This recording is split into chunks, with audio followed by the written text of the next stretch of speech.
saudaraku, kita ini semuanya untuk itu nggak jadi begitu aja.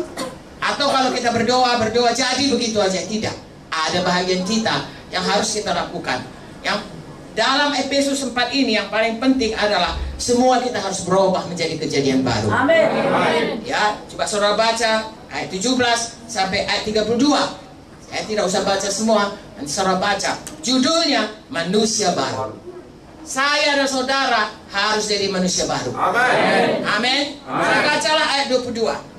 Sama-sama kita, ayat 22. Yaitu bahwa kamu berhubung dengan kehidupan kamu yang dulu harus menanggalkan manusia lama, menemui kebinasaannya oleh nafsunya menyesatkan, supaya kamu dibaharui dalam roh dan pikiranmu, dan mengenakan manusia baru yang telah diciptakan menurut kehendak Allah dalam kebenaran dan kekudusan yang sesungguhnya.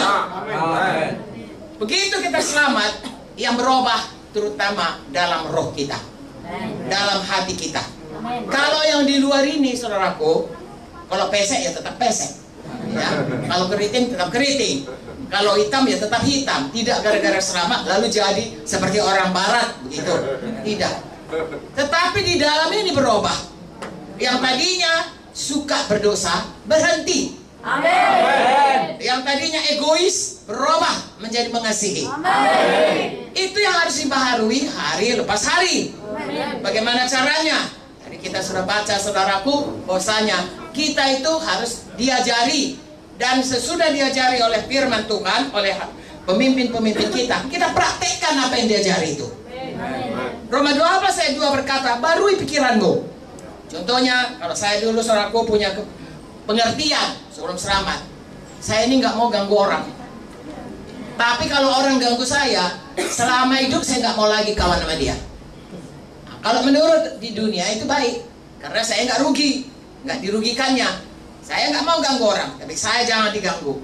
Padahal di dalam Alkitab, manusia baru, kita harus selalu mengampuni. Kan kalau nggak mau lagi cabar, berarti kan nggak mengampuni. Dalam Alkitab harus selalu mengampuni. Nah itu contohnya. Saya berubah, saudaraku. Dulu nggak mau mengampuni, sekarang sudah mau mengampuni. Amin. Kalau nggak percaya nanti keluar saudara pijak kaki saya, pasti saya ampuni saudara. Atau saudara katakan yang jahat mengenai saya nggak akan marah, saya akan mengampuni saudara. Karena sudah diubahkan Tuhan. Ya, Tuhan mau kita berubah. Amin. Dari tidak sama kita manusia lama kita, tetapi yang manapun itu kita harus berubah. Amen. Itu sebabnya firman Tuhan berkata, beritakan Injil, baptiskan mereka.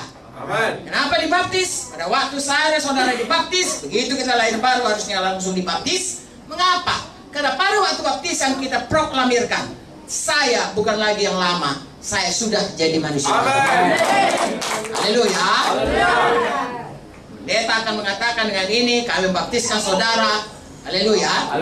Ada kematiannya, supaya oleh kemuliaan Bapa, maka kamu bangkit kepada hidup yang baru di dalam Yesus. Amen. Sebabnya kita berkata, segala sesuatu yang dalam Tuhan Yesus itu kejadian baru. Kejadian lama sudah berlalu, kejadian baru sudah datang. Amen.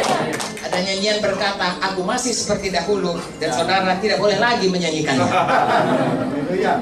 Iya kan? Kalau saudara bilang aku masih seperti dulu, tidak cocok dengan firman Tuhan. Saudara harus berkata, aku sudah jadi kejadian yang baru. Dan terus dibaharui.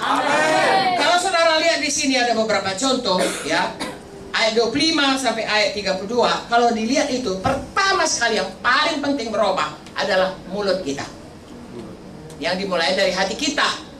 Ayat 25 berkata, buanglah dusta. Berkatalah benar seorang kepada yang lain, karena kamu sama anggota. Jangan berdusta.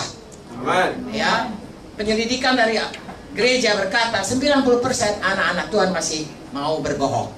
Tolong kita bebas daripada dusta. Amen. Dusta termasuk bergunjing, termasuk menggosip, termasuk memfitnah. Itu lebih parah lagi, saudaraku. Ya, segala sesuatu yang keluar dari mulut ini hidup mati dikuasai lidah. Mari keluarkan perkataan yang benar, perkataan yang hidup, perkataan iman, perkataan yang membangun. Amin.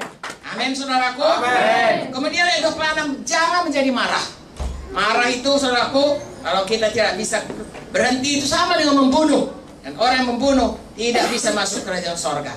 Ayat 26, kalau kamu marah, Ya, janganlah sampai kamu berbuat dosa matahari terbenam sebelum padam amarahmu. Dengan kata lain, semua kita harus mau mengampuni. Amin. Jangan beri kesempatan kepada iblis. Kalau kita tidak mengampuni, kita beri kesempatan kepada iblis. Sebab firman Tuhan dalam doa Bapa kami, ampunilah kami Tuhan, sebagaimana kami mengampuni orang lain. Dikatakan lagi dalam Matius 6 itu, kalau kita tidak mengampuni, Tuhan pun tidak mengampuni kita. Kalau Tuhan tidak mengampuni kita, apapun doa kita, Tuhan tidak bisa menolong kita. Karena Tuhan berkata, bukannya tanganku terlalu pendek, telingaku terlalu peka, kurang mendengar, tetapi dosamu sebagai penghalang. Oleh sebab itu, mari mengampuni, mari mengampuni. Amen. Jangan marah. Amen. Berhentilah marah. Kalaupun orang itu jahat, saudaraku, ada cara Tuhan untuk kita tetap di dalam damai sejahtera dan dalam kebenaran mengampuni mereka. Haleluya. Kemudian saudaraku, ayat 29, janganlah ada perkataan kotor keluar dari mulutmu. Pakailah perkataan baik untuk membangun di mana perlu, supaya mereka yang mendengarnya beroleh kasih karunia. Haleluya. Jadi apapun, ya, selanjutnya katakan, ya, jangan kamu mendukakan Roh Kudus. 31, segala kepahitan, kegeraman, kemarahan buang. Yang 32, hendaklah kamu ramah, bukan marah, ramah, penuh kasih mesra, saling mengampuni, sebagaimana Allah dalam Kristus telah mengampuni kamu. Hidup mati dikuasai lidah. Amin. Sidang GKI Semarang Timur, tolong biasakan semua mengeluarkan perkataan kehidupan. Amin. Perkataan iman. Amin. Perkataan yang memberi pengharapan. Amin. Perkataan yang membangun. Amin. Perkataan yang mempersatukan. Amin. Kalau sempat keluar, minta ampun saudaraku, ganti. Haleluya. Haleluya. Ubahkan hidup kita menjadi hidup baru, di mana setiap perkataan adalah perkataan yang membangun, memberikan kasih karunia, perkataan yang memberi kehidupan. Amin. Haleluya. Haleluya. Saya percaya saudaraku, ini jadi dalam sidang ini. Saya melihat saudara terus bertumbuh. Saudara setia mau berubah di dalam Tuhan. Bagaimana supaya kita tetap bisa bertumbuh? Semua kita tahu kita harus lengket sama Tuhan. Bicara melekat berbatang. Saudara harus tetap melekat kepada Tuhan. Yesus sudah di sorga. Bagaimana kita tetap melekat? Ada Roh Kudus. Roh Kudus berikan Tuhan kepada saudara. Patuhi Roh Kudus. Apa yang dikatakan oleh Roh Kudus? Saudara tahu Roh Kudus seperti polisi. Tidak ada dikatakan, tapi dialah yang selalu mengingatkan kita. Saudaraku, kalau saudara langgar lampu merah, Pak polisi prit, nggak langsung dihukum, diingatkan. Bapak langgar tadi ya, saya beri peringatan. Betul? Nah, saudara kemudian berbuat apa? Diingatkan. Saudaraku, jangan dilanggar terus, nanti ditangkap polisi. Kalau di dalam dunia, saudaraku, dalam kehidupan kita, kalau kita langgar, yang mengambil kesempatan adalah setan untuk membuat segala macam hal untuk menyulitkan kita. Karena apa? Karena kita tidak mau bertobat.